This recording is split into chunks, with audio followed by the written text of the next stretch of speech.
Hello, everybody, and welcome back to the Mongoolie Show. Today we're taking a look at 28 years later, The Bone Temple. This one's going to be coming out fairly quickly, right on the heels of 28 years later, which left us somewhat on a cliffhanger. Now, if you want to know my thoughts on that, I've got reviews for 28 days, weeks, and years later on my channel, along with the other guys from R Rating. I'll leave links in the description below if you want to go check those out. That'd be greatly appreciated. Other than that, we're going to jump right into this one and see what The Bone Temple has in store for us. Trying to predict the future is a discouraging and hazardous occupation. In fact, Nice. it may not even exist at all. Oh, what is it? I really like Ralph Fiennes' character, Ralph Fiennes' character, and I hope he's a big part of this one. Spoilers, I guess. None can excel. Many of the things we take for granted Oh, will one day pass away completely. I open the door of heaven Samson. and hell. When that time comes, men will no longer communicate. okay. I thought that was going to go really poorly for him for a We may second. have diseases and barbarism. Oh, I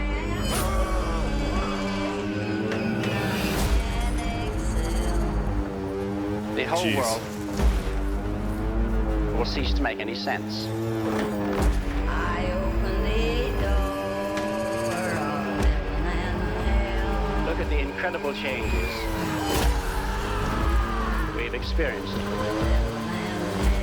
and survived. Why would... Okay. No, that makes sense. And yet even greater changes are still to come. Are you ready?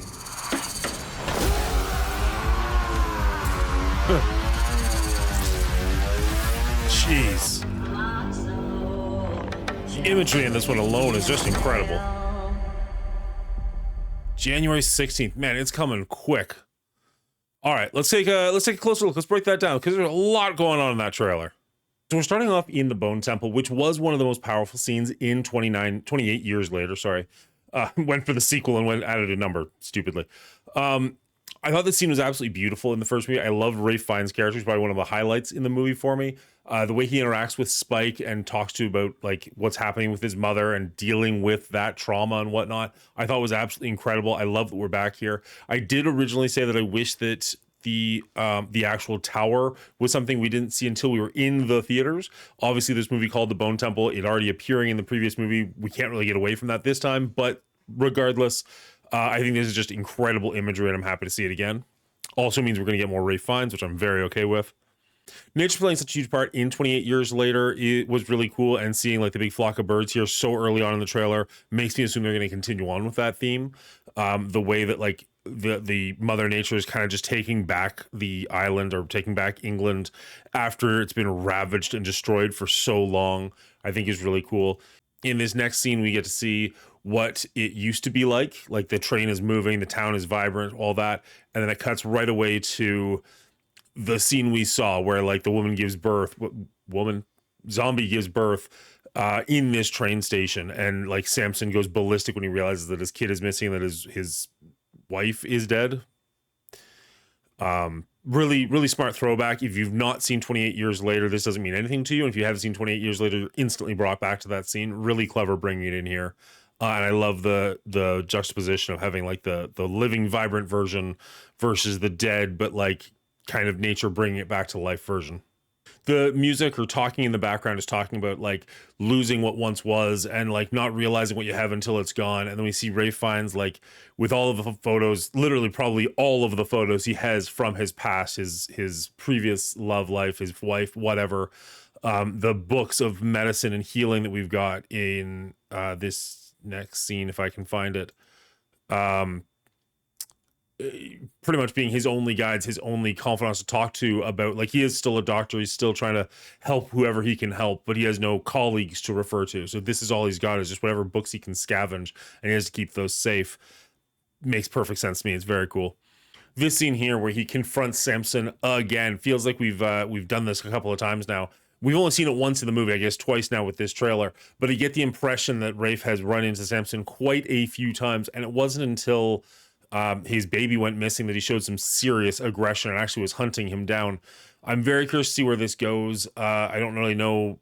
Like, again, the voice in the background is talking to, like, trying to communicate, so I don't know if he's going to be trying to reach an understanding with Samson of some kind, if there is an understanding of any kind to be had, or what's going on here. He doesn't seem to want any ill will from Samson, so I don't know if he's going to be doing tests or what's happening, but like, he seems to be pretty good at eluding Samson, so why is he purposely going out of his way to confront him? Not violently confront him, but just like come up to him and try to touch his shoulder. I don't know. I don't know what his motivation is here, but I'm curious. All right, so here we've got Aaron Taylor Johnson's Jamie entering back into the world, going after his son, presumably, who ran away at the end of the first movie. He definitely is trying to... I definitely hope that we get to see them confront each other again. It looks like we're going to see later in the trailer that maybe he runs into Samson and gets turned, which is unfortunate. But if he gets to at least confront Spike before that happens, that would be wonderful. If he does get turned, so be it. I didn't really care for his character all that much. I liked his acting, but I didn't really care for the character. But I do want to see the confrontation between him and his son while they're both able to talk before that happens. Now, it's interesting to see that I think we called them the Jims. Jimmy was their leader, and I want to say the Jims were the name of their group.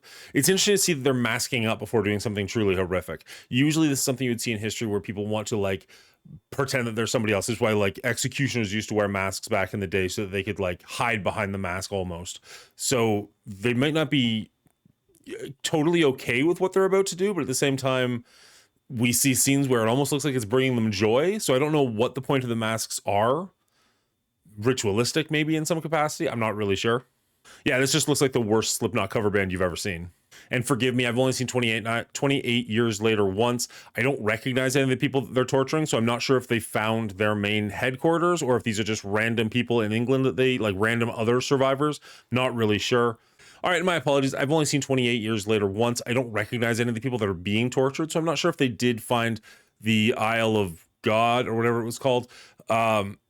Or if these are just random other survivors in England somewhere. I can't imagine after 28 years there's that many survivors just randomly around England, but so be it.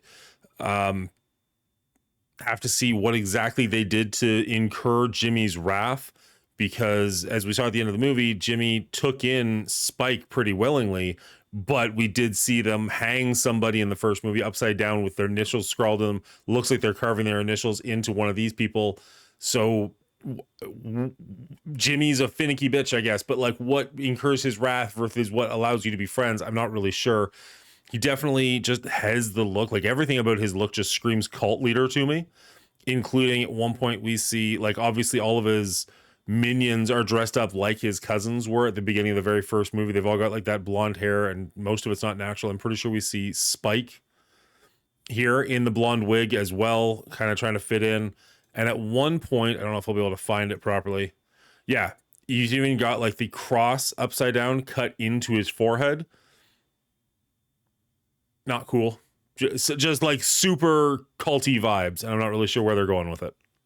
I am absolutely a massive sucker for like the apocalyptic themes though. So seeing not like a big city, but like a moderate village, I don't know, seeing a big enough city like run down. I hope we get more imagery like this. The Woods was cool in 28 years later, but I'd love to see more like actual broke down like buildings and stuff like that. This imagery is just phenomenal. I love it. So clearly we're going to get a confrontation between Jimmy and Dr. Kelson, I think it was, Ralph Fiennes' character, which I'm very curious about. These two are going to have incredibly different views on the world. And I think this is probably where you're going to see Spike turn, because I think Spike has a massive connection with Dr. Kelson, but has kind of been taken in by Jimmy. Now, we haven't seen the level in which he's been taken in. Maybe they're great friends. Maybe he's a little apprehensive. The scene we saw before where he's looking through the binoculars, he doesn't look like he's 100% on board. So this is probably where we're going to see that like twist happen where he kind of goes like, no, like this guy's crazy. We need to be trying to help the world, not destroy it, not watching it burn. Here we have what appears to be Samson attacking Jamie, Spike's father. The The fact that they're showing this in a trailer kind of makes me think that it's a fake out. Like maybe it won't actually be him, or he won't die here or something. Although it looks like we do get a scene where he is transforming. I don't know. It seems like weird. It seems a little weird to be putting that in the trailer, but then again, trailers these days do tend to give away more than they're supposed to. So maybe, but I wouldn't be surprised if like this is a dream or something. I don't know. It probably just is what it is, but it just seems weird to put it in the trailer. Now here we've got Spike, I believe it is, cutting a zombie's throat. And I was originally like, well, what's that going to do? But then I remembered like these are technically living human beings. These aren't undead. So, you know, you cut their arteries and they will bleed out. So it does make sense. Okay, so this is the woman that was kind of cowering, I believe, when people were being tortured. And you've got a locked gate fence here. So you must have a new community, because I don't think this looked anything like the Isle of God, I think it was. I forget it. Apologies. So there must be a second community that we're going to be running with for here. And in a second, we'll seeing like Spike attacking said colony. Now this, you could convince me was the Isle of God. Please don't yell at me if I'm getting that name wrong over and over and over again. You know what I'm trying to say. But this looks like it could be that community, but maybe it's this secondary one. Like maybe we don't go back. Who knows? Okay, so again, at first glance, I had thought this was Jamie, but it doesn't look like the right jacket. Doesn't look like the right color scheme. Much shorter hair. So this is probably the different fake out that they just give you a snippet of to make you think you see what you saw, but it was something else. And then of course we've got this scene where somebody is like hiding underneath a pile of bodies. Looks like relatively fresh kills too. Like I don't think these are 28 years old, so this must be something that happened fairly recently. I don't know if this is going to be something we know already. Like in my brain, I went intentionally to Ralph Fiennes, but I don't know if that's actually really accurate or not. But I mean, you hear about people doing this in real life, where like they hide under a pile of dead bodies to just appear like them, and that's terrifying. Terrifying that that's the world we live in.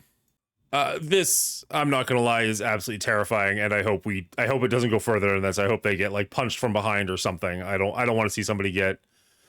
You know what it reminds me of? Do you ever see Sons of Anarchy? I think his name was Tig in that show, where he's got like the big scars, kind of the Joker scars on his mouth.